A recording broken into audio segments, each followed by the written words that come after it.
Queridos,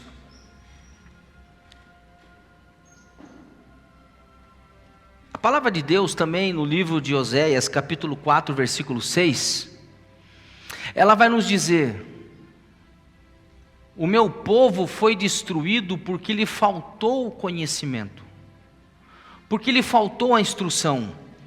O tema que eu quero discorrer nessa noite é equívocos. É isso que eu quero falar nessa noite, sobre equívocos, sobre erros, né? Porque, na verdade, meus irmãos, errar todo mundo erra, fracassar todo mundo fracassa. Agora, nós precisamos entender algumas verdades antes de lançar julgamento acerca de certas coisas. Por exemplo, as pessoas hoje se questionam por que tanta gente está morrendo, por que tanta gente está indo embora, por que tantos homens e mulheres de Deus estão morrendo. Agora mesmo, ontem, infelizmente, o pastor Paulo Cabral, que foi pastor dessa igreja auxiliar do meu pai, esposo da pastora Ângela, né, pegou o Covid e infelizmente faleceu ontem, né? E aí fica a pergunta, e eu penso sinceramente que quando você não tem uma resposta certa acerca de alguma coisa, qual é a melhor coisa para fazer? Não falar nada. Quando você não sabe o que fazer, eu tenho uma receita muito boa para você. Se você não sabe o que fazer, não faça nada. Eu disse semana passada e volto a dizer: se está ventando, não adianta varrer. Ou seja, tem certas situações na vida que você vai morrer de velho, e tomara que morra de velho, desculpe o termo, o jargão velho, né? Não gosto dessa palavra, mas é de entendimento. A verdade é que você vai morrer de velho e vai morrer sem entender o porquê de certas coisas, o porquê que as coisas acontecem. Então, quanto menos, guarde isso, eu sei que é difícil você guardar isso aqui na tua cabeça, mas guarda isso aqui, crente. Quanto menos julgamento acerca das coisas que você não tem conhecimento, de que você não tem poder, então é melhor você não falar. Então, quanto menos conhecimento, menos julgamento, menos você vai errar. E por que eu estou falando isso? Porque ao analisar o livro de Jó, nós vamos ver muitas coisas. Quando nós analisamos o livro de Jó, a primeira coisa, havia um homem na cidade de Uz, cujo nome era Jó. Esse homem era íntegro, reto, temente a Deus e se desviava do mal. Ou seja, era um currículo invejável para qualquer um de nós que professamos a fé em Deus. Aí você vai ver esse homem sendo provado até as últimas. Aí você vai ver esse homem perdendo literalmente tudo. Você vai ver esse homem sofrendo, e eu acredito na Escritura Sagrada que o único personagem que morreu sem saber porque sofreu foi Jó. Você não vai encontrar em momento nenhum. E aí alguns teólogos vão dizer que lá no capítulo 3, versículo 25, está escrito, Jó dizendo: porque o que eu receava me sobreveio, e o que eu temia me aconteceu. Ou seja, alguém vai dizer o seguinte, é que Jó, ele ficava esperando as coisas ruins acontecerem, ou seja, estava chamando as coisas ruins, mas nós não temos base teológica para afirmar, para fazer tal afirmação. Podemos até imaginar, mas não podemos 100% de exatidão em cima desse versículo. Então, por que Jó sofreu? Por que Jó foi um camarada que sofreu tanto, sendo íntegro, reto, temente a Deus, desviava-se do mal? Porque se ele fosse um camarada torto, vamos dizer assim para você entender, se ele fosse um cara totalmente mau, se ele fosse um cara devasso, se ele fosse um cara perverso, um cara maligno, para nós não ia causar estranheza. Porque sabe por quê, irmão? Porque nós achamos, e aqui vai alguma coisa que nós precisamos entender. Nós achamos que o fato de nós servirmos a Deus, nós somos melhor do que o vizinho que não serve. Deixa eu ficar um pouquinho aqui. Nós achamos que porque nós servimos a Deus, nós somos melhores do que a pessoa que está lá na rua e não serve a Deus. Não, irmão, nós precisamos entender que nós somos abençoados, mas não somos melhores que ninguém. Apenas nós descobrimos muito mais rápido e resolvemos aceitar e abraçar a fé em Cristo, a fé em Deus, e esse poder de decisão que nós tivemos em nossa vida está nos trazendo os louros, vamos assim dizer, está nos trazendo a bênção. Muito embora eu preciso dizer que a vida com Deus não é uma vida sem luta, a vida com Deus não é uma vida sem batalha, a vida com Deus não é uma vida sem combates. Aliás, se tem, eu já disse aqui, vou repetir, se tem uma coisa que na vida cristã dá de penca, é tempestade, é luta, é aflição, é angústia. 34:19 de Salmo vai dizer: muitas são as aflições do justo, mas o Senhor o livra de todas. O Senhor Jesus disse: no mundo tenho-vos dito isto, no mundo tereis aflições, mas tende bom ânimo, eu venci o mundo. Ou seja, a nossa vida, mesmo sendo cristão, mesmo sendo de Deus, mesmo sendo homens e mulheres de fé, nós passamos momentos difíceis. Eu preciso que você entenda isso, e eu quero analisar com você aqui. Eu preciso falar rapidamente sobre os 4 equívocos que eu encontro no livro de Jó. Eu já preguei esse um dia aqui. O primeiro equívoco foi o equívoco de Satanás. Satanás, ele acreditava que Jó servia a Deus apenas por interesse. Satanás, ele acreditava que Jó só adorava a Deus por conta do que ele tinha.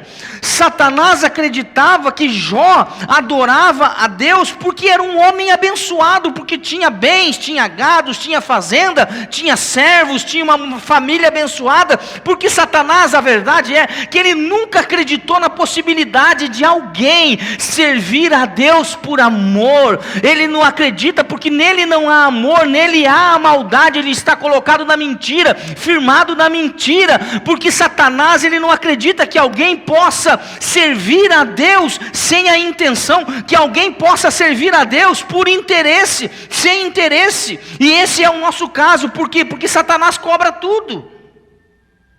Satanás, tudo tem um preço para o diabo. Romanos 6 vai dizer, até o pecado que trabalha dentro de nós cobra salário, e Romanos vai dizer: porque o salário do pecado é a morte, mas o dom gratuito de Deus é a vida eterna por Cristo Jesus. Então ele não acredita de maneira nenhuma que alguém possa estar aqui por livre e espontânea vontade. Então, eu não sei se você já viu, mas Satanás, ele cobra para todas as coisas. As pessoas reclamam da igreja, as pessoas reclamam da fé, as pessoas dizem: mas para que cobrar oferta? Como se fosse cobrar oferta. Para que oferta? Para que dízimo? Para que isso? Para que aquele outro? Meus irmãos, Satanás, ele cobra para tudo. Aliás, se tem um dos ensinamentos, se tem um princípio que Satanás roubou, é o princípio da oferta. Até hoje ele cobra. Você já viu um pai de santo, mãe de santo fazer algum trabalho sem cobrar alguma coisa? E cobram valores absurdos. Exige-se, Herbert, o melhor. É o melhor charuto, é melhor champanha, é o melhor, sabe Deus o que eles cobram? Até tanta coisa que tem lá. Frango também, agora é o caldo quinor para economizar, está muito caro.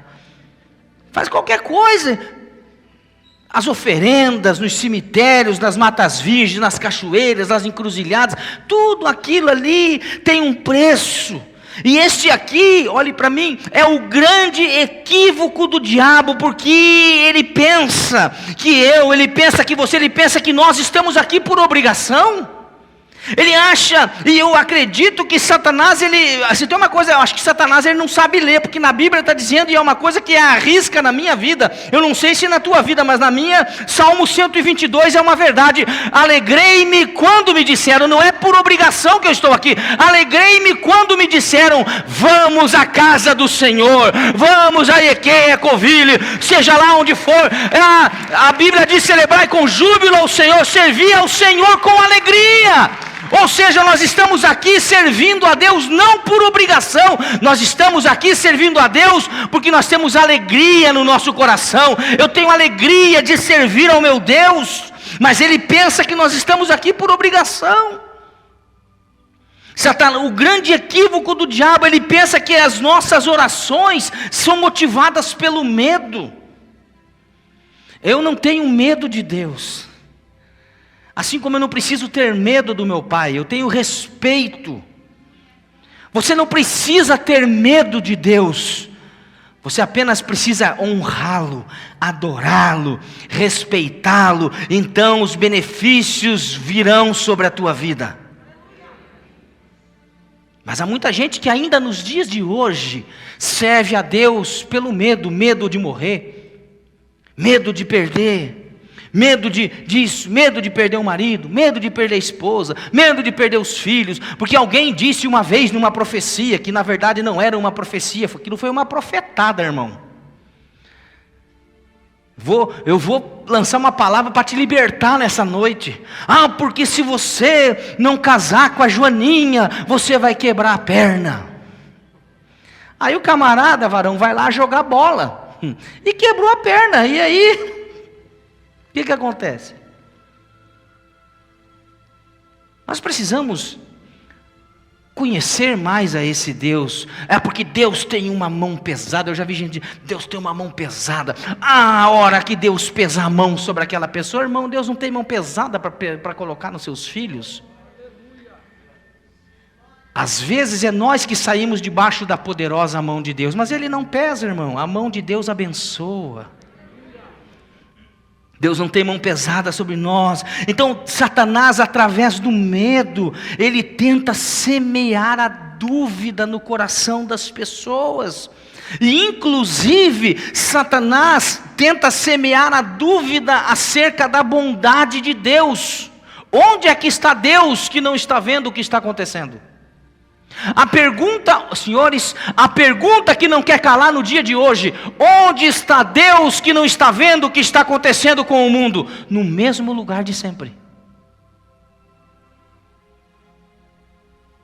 O problema é que o homem fica tentando ser Deus, o homem fica tentando brincar de ser Deus. O homem fica querendo dar ordem para Deus. O homem não sabe os seus limites. E esse mundo, a Bíblia diz que esse mundo jaz do maligno. Ou seja, esse mundo está na mão do diabo. Ou seja, Satanás é o príncipe deste mundo. Mas nós não estamos, nós estamos nesse mundo. Mas você precisa entender isso, meu irmão, de uma vez por todas. Nós estamos nesse mundo, mas nós já não somos mais desse mundo. Nós temos uma outra pátria, a nossa pátria é celestial. Estamos aqui de passagem. Crente não vai morrer nunca, crente só volta para casa, guarda isso. E a tua casa é o céu, ao lado de Deus, ao lado do Pai e dos Espíritos, e lá é o nosso lugar. E nós precisamos, há de se ter esse entendimento, há de se ter esse entendimento, esse esclarecimento para servir a Deus, e não deixar que Satanás semeie a dúvida no nosso coração. Observa que quando mais você se aproxima de Deus, mais a luta vem. Quanto mais você se aproxima de Deus para pedir uma cura, quando você se aproxima de Deus para pedir uma libertação, Ele está sempre juntinho ali para enfraquecer a sua fé. Sempre tem alguém para tentar dizer não vai dar. Sempre tem alguém do teu lado para dizer não vai dar certo. Sempre tem alguém quando você se levanta para tentar fazer alguma coisa, para dizer assim: para com isso, para com essa mania de grandeza, para com esse negócio, olha para a tua família, olha para onde você veio, olha, ninguém venceu na tua casa, ninguém passou do teto na tua casa.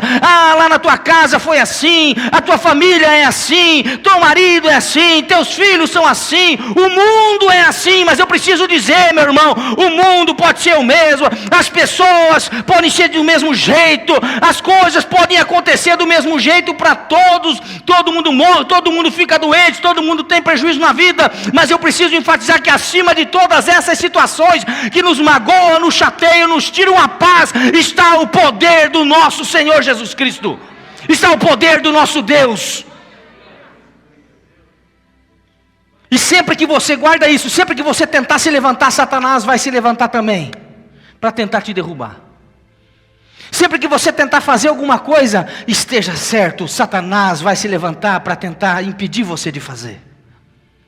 Olhe para a Bíblia e você vai ver, por exemplo, muitos textos da palavra de Deus, Pedro andando sobre as águas. Eu fico pensando, irmão, a gente critica Pedro, quem aqui já não criticou Pedro? Homem de pequena fé. Por que você duvidou? Eu tenho vontade de chegar no céu e falar por Pedro: Pedro, que vergonha, você estava com Jesus e começou a afundar sobre as águas. E eu penso que Pedro vai olhar para mim e vai dizer assim: mas eu andei, e você fez o que com a tua fé? E aí eu vou fazer uma pergunta para você: o que você tem feito com a sua fé? Até onde a tua fé tem te levado? O que você tem conquistado com a sua fé?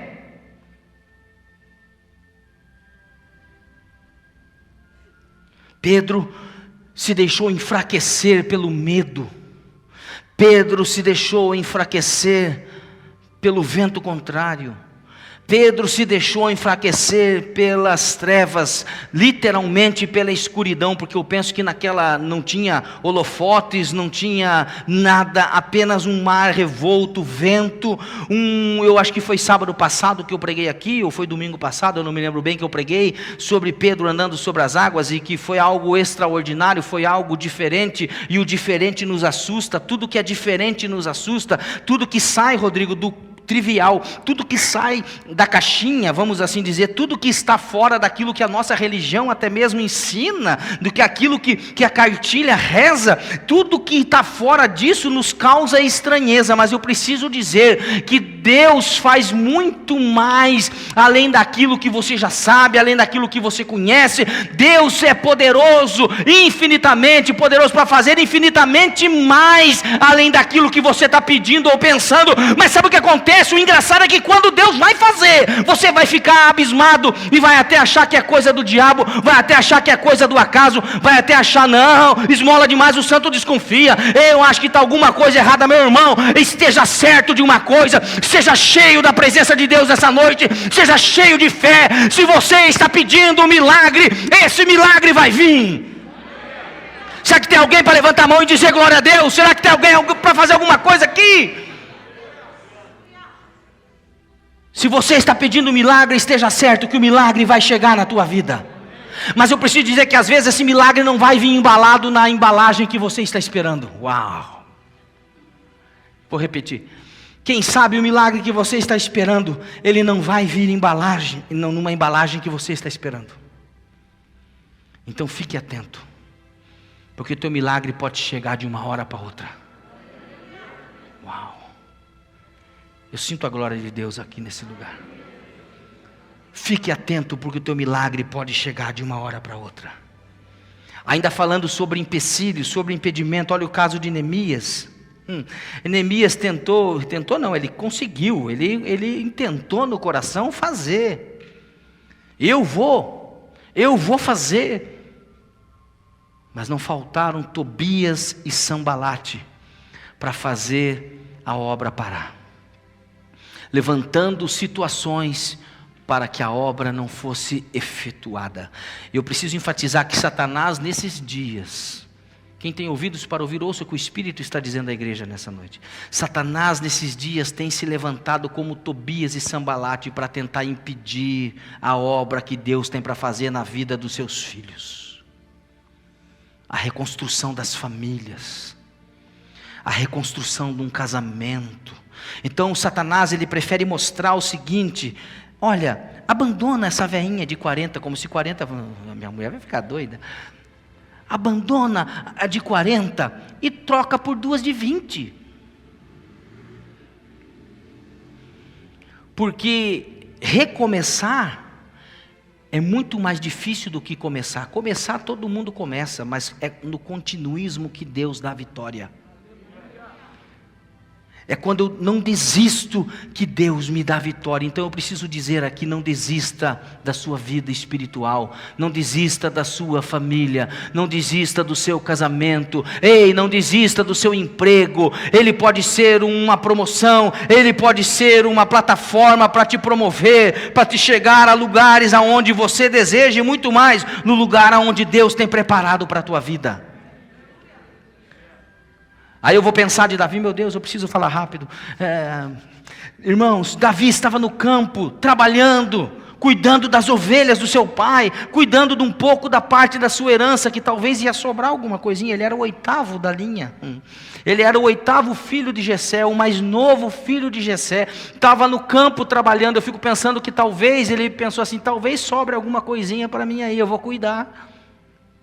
E fazia com zelo, irmão. O que eu aprendo quando eu cuido, quando eu faço com responsabilidade aquilo que Deus coloca na minha mão? Eu estou preparado para subir a um outro nível, a um outro patamar. A palavra de Deus vai dizer no livro de Provérbios: viste um homem diligente em sua obra, sobre reis será colocado, não nos de baixa sorte. Ou seja, meu irmão, a tua prosperidade, sabe que você pode guardar isso que eu vou falar? Está lá no meu Instagram, essas frases eu falo. A tua prosperidade está dentro da habilidade que Deus te deu. É aí que está o segredo da tua prosperidade. Diga glória a Deus. Eu não vou nem continuar falando de Neemias aqui, porque senão eu preciso falar do 2º, do 3º e do 4º ponto. Nós estamos só no 1º ainda. O primeiro equívoco foi de Satanás. Satanás, ele está equivocado acerca da tua vida.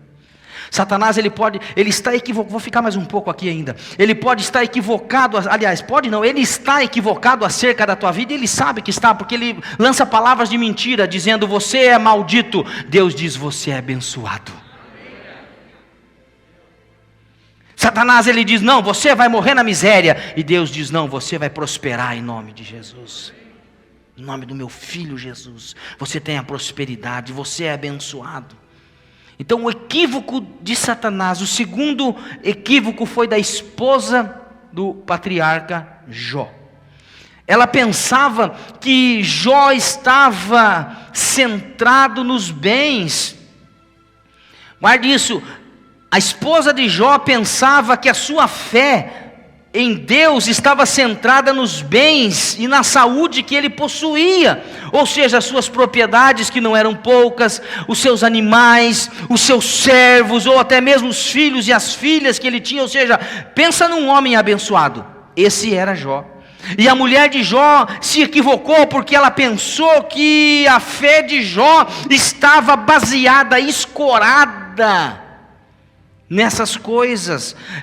Eu fico pensando que ela deve ter imaginado, uma vez perdido tudo isso, uma vez perdido os servos, uma vez perdido todos os filhos de uma vez só, uma vez perdido as propriedades, ter entrado em falência, perder o cartão de crédito da loja, não sei, eu ia falar loja, mas não vou fazer propaganda para nenhuma loja aqui.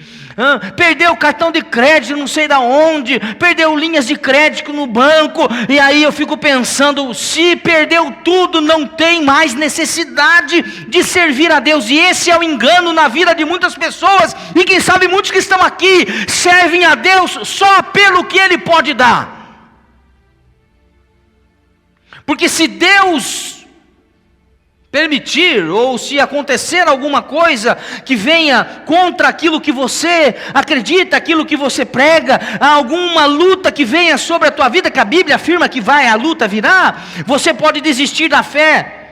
E isso não convém que aconteça. Agora, nós criticamos a mulher. Eu já vi muitas vezes, eu mesmo já falei em muitas mensagens, a crítica sobre a vida da mulher de Jó.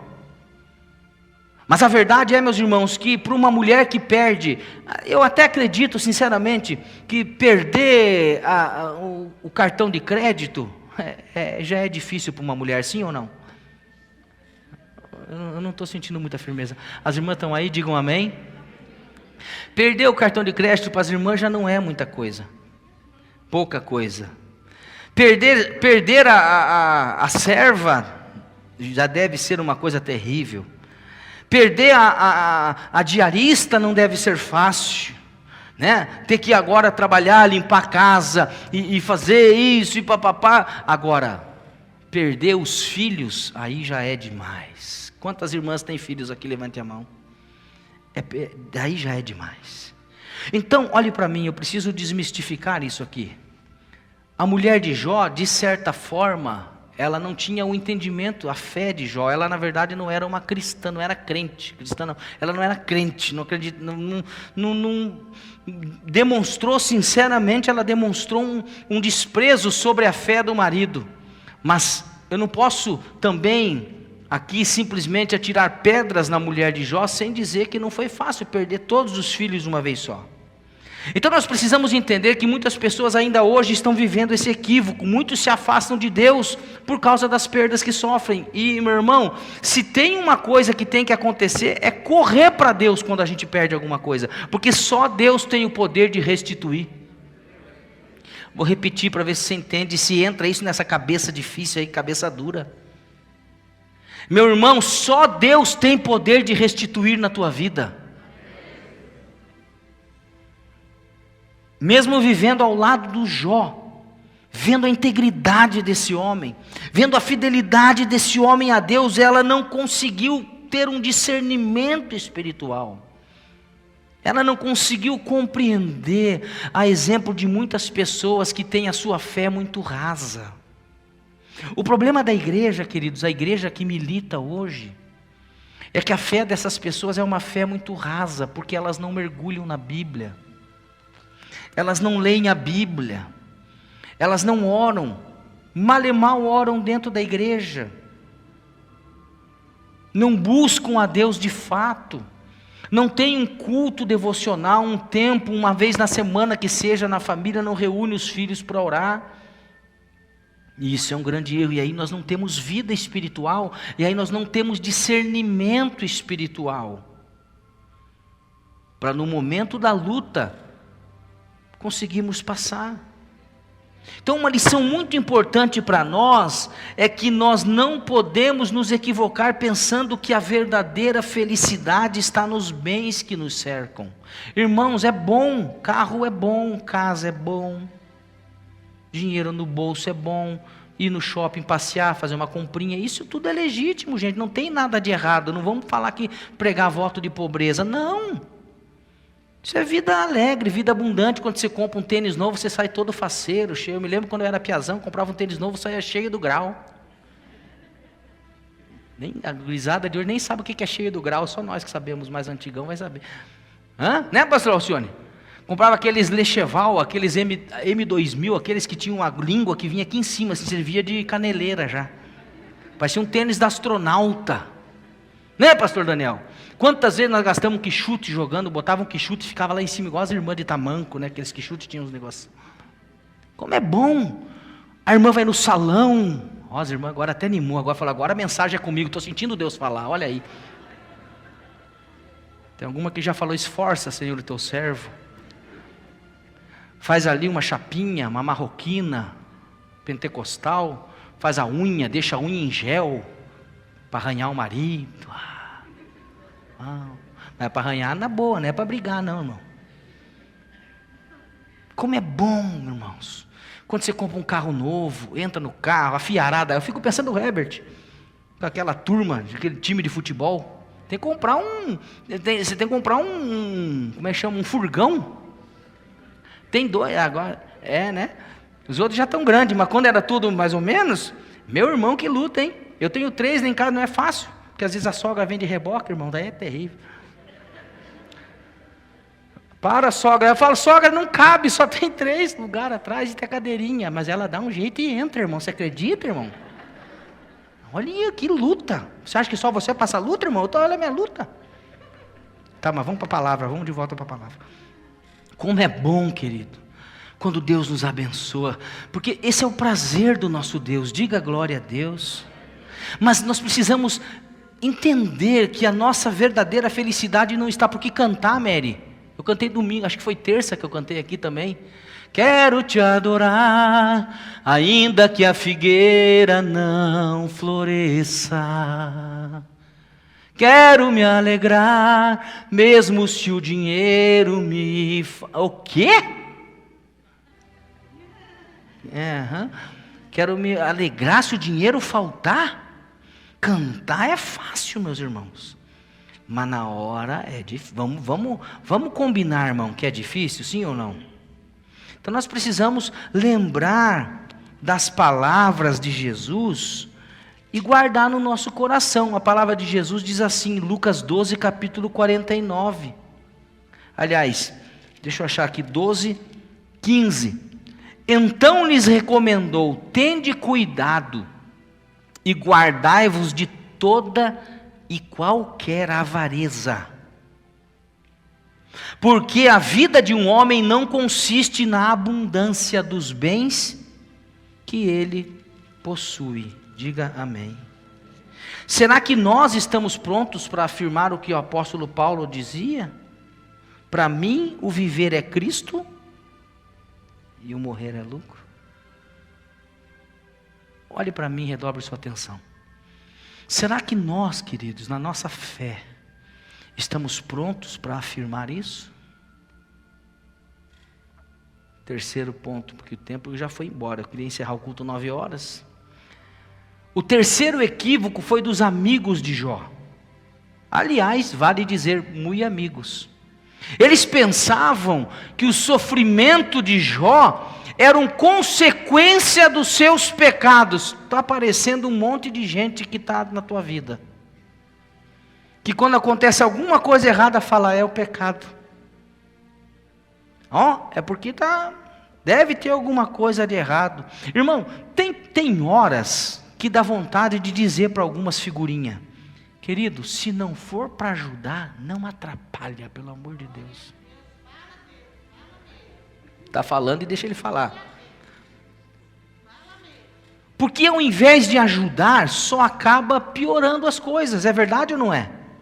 Tem coisa tem gente que ao invés de ajudar numa situação, ela acaba piorando a situação. A argumentação do amigo do Jó, chamado Zofar, seria perfeita, se não estivesse errada. Porque ele mostra que ele não conhecia verdadeiramente a Deus. Ele julgava que as dores de Jó eram um castigo dos céus. Irmãos, já disse aqui, volto a dizer ainda hoje, muitas pessoas pensam dessa forma. Muitas pessoas têm uma ideia errada de Deus, sobre Deus, quem é Deus, sobre o agir de Deus. Então, por isso que eu estou falando sobre equívocos.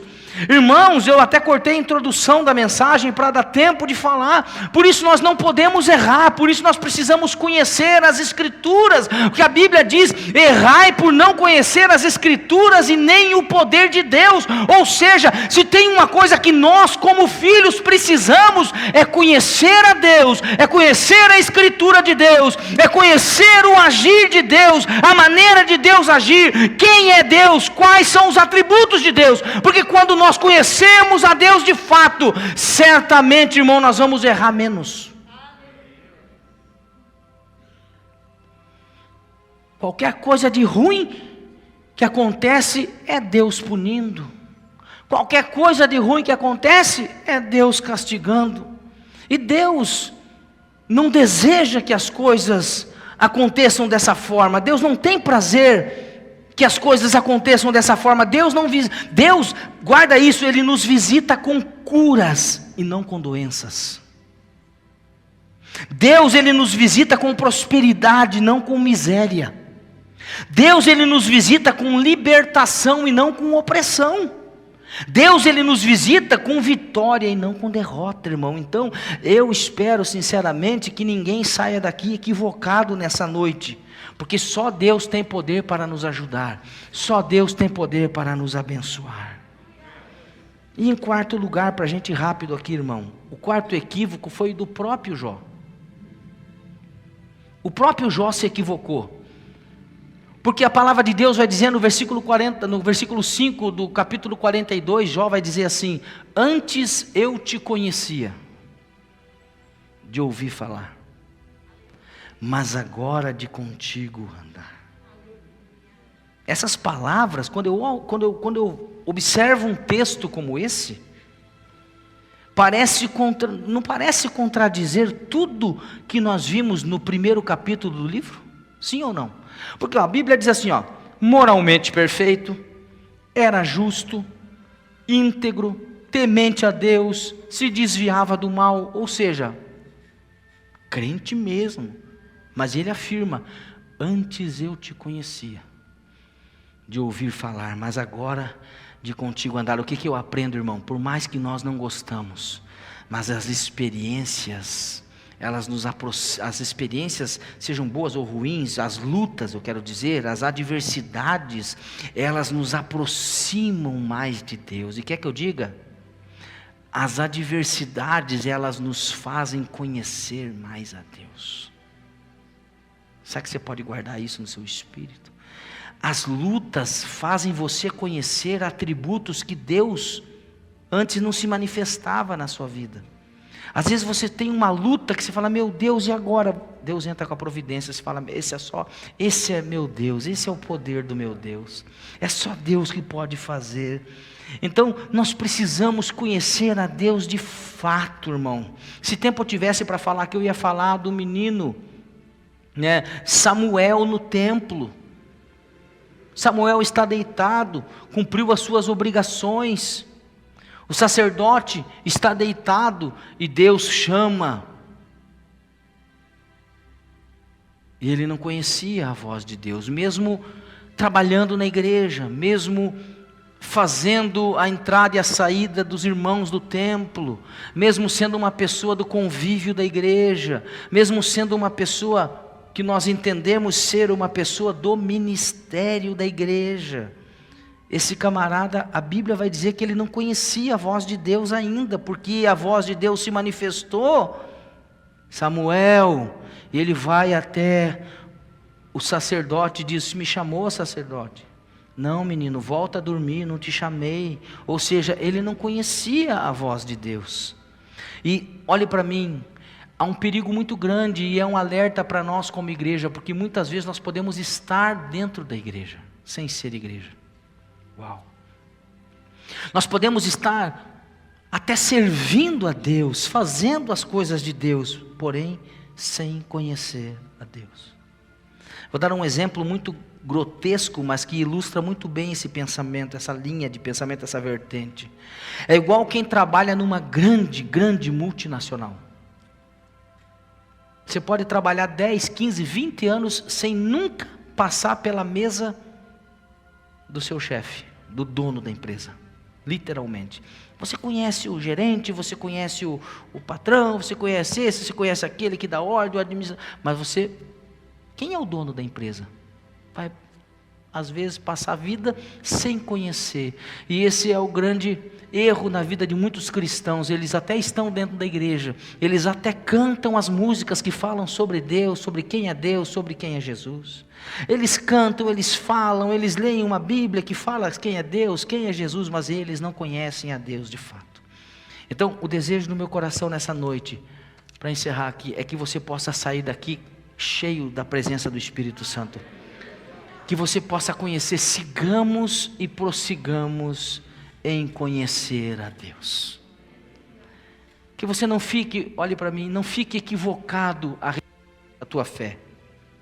Não fique equivocado a respeito do que é Deus, de quem é Deus, do modo de Deus agir.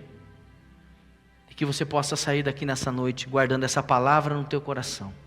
E você possa sair daqui poderosamente abençoado lá na sua casa, que você possa ser abençoado através dessa palavra nessa noite também. Eu quero orar com você nessa noite, eu quero que você fique em pé aqui na presença de Deus.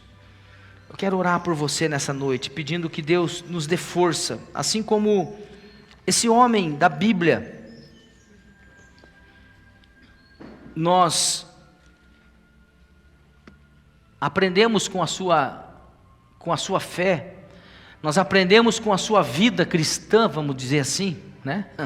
Nós aprendemos com a sua maneira de enxergar a vida, que nós possamos fazer exatamente assim, dessa luta que nós estamos passando, nós possamos entender que não é da vontade de Deus que você sofra, que não é da vontade de Deus que você passe por esses momentos ruins. Mas por que passamos, pastor?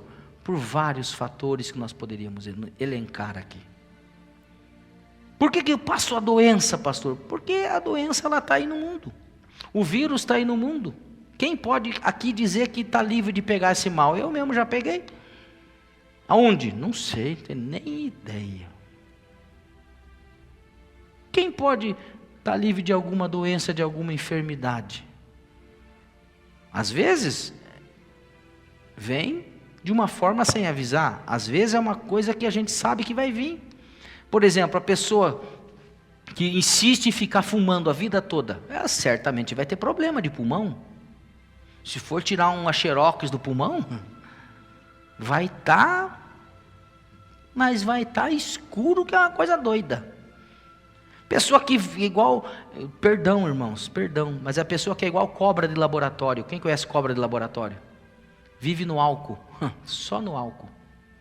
Vai ter problema hepático, cirrose hepática, aí vai reclamar com Deus. Onde é que está Deus que não está vendo que eu estou morrendo de cirrose hepática? O problema é teu, você enxugava na caninha de 51, drures, não sei o que, garrafa é coisa fina e outras coisas mais. O mau uso do corpo. Podia falar de tantas doenças, então tem coisas que acontecem, irmão, que nós precisamos rever. E tem coisas que não é sabido para nós, tem coisas que estão ocultas para nós, nós não vamos ter ciência. A nós cabe confiar em Deus. Tem gente que confia em Deus aqui? Amém ou não amém? Então é confiar em Deus, irmão.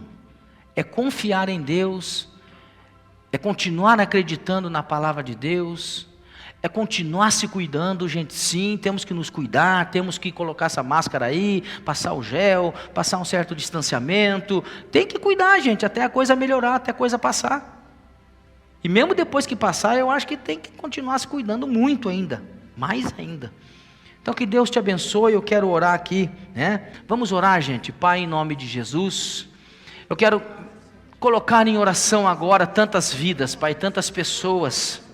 Eu quero colocar, meu Pai, a Nathalie, a Mariane, meu Pai, que estão precisando de libertação, meu Pai. A Tua palavra diz que Tu és aquele que liberta, Pai. Tu és o Deus da libertação. A Tua palavra diz, Pai amado, que o Senhor é quem liberta, meu Pai. Em nome de Jesus, entra nessa vida, entra nesse coração, meu Pai. Eu quero orar pelo Cristiano Moraes, pela Simone, pela Doris, meu Pai, pela Tatiane. Meu Deus, tantas pessoas necessitadas de um milagre, tantas pessoas necessitadas de uma bênção, meu Pai.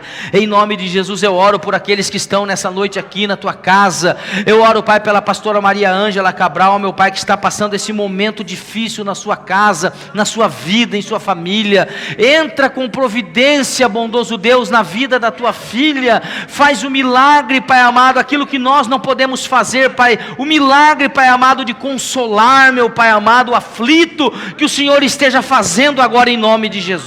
Oramos por aqueles que estão na corrente da oração, na corrente das portas abertas aqui, meu Pai amado, do culto da vitória. Que o Teu Espírito Santo, Pai, esteja abençoando, meu Deus, aqueles que querem começar hoje um propósito contigo, de estarem aqui por 7 noites de milagre, de bênção, ouvindo a Tua palavra. Que o Teu Espírito Santo esteja conduzindo todas as coisas, que o Senhor esteja nos fortalecendo, baseado nessa palavra que nós tivemos hoje aqui do Teu Espírito, meu Pai. Fortalece a nossa alma, fortalece o nosso espírito, meu Pai, para as batalhas da vida, e nos faz mais do que vencedores, porque a Tua palavra fala exatamente isso, que nós somos mais do que vencedores em Cristo Jesus. Oramos e abençoamos o Teu povo, em nome de Jesus. Amém, amém, amém, amém. Deus abençoe, querido.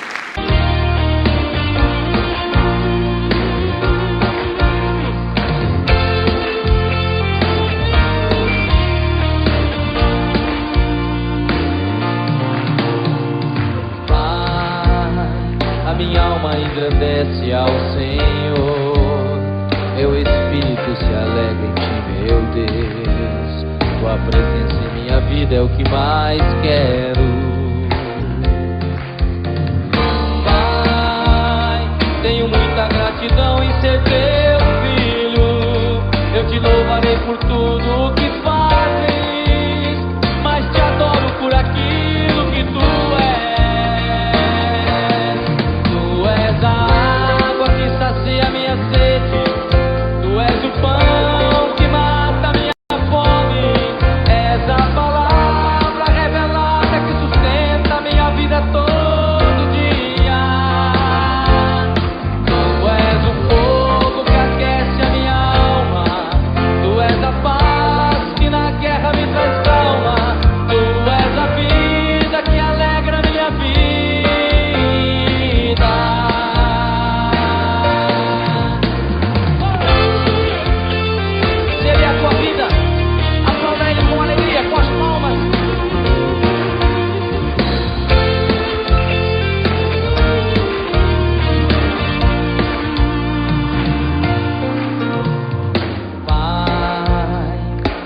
alma engrandece ao Senhor. Meu espírito se alegra em ti, meu Deus. Tua presença em minha vida é o que mais quero.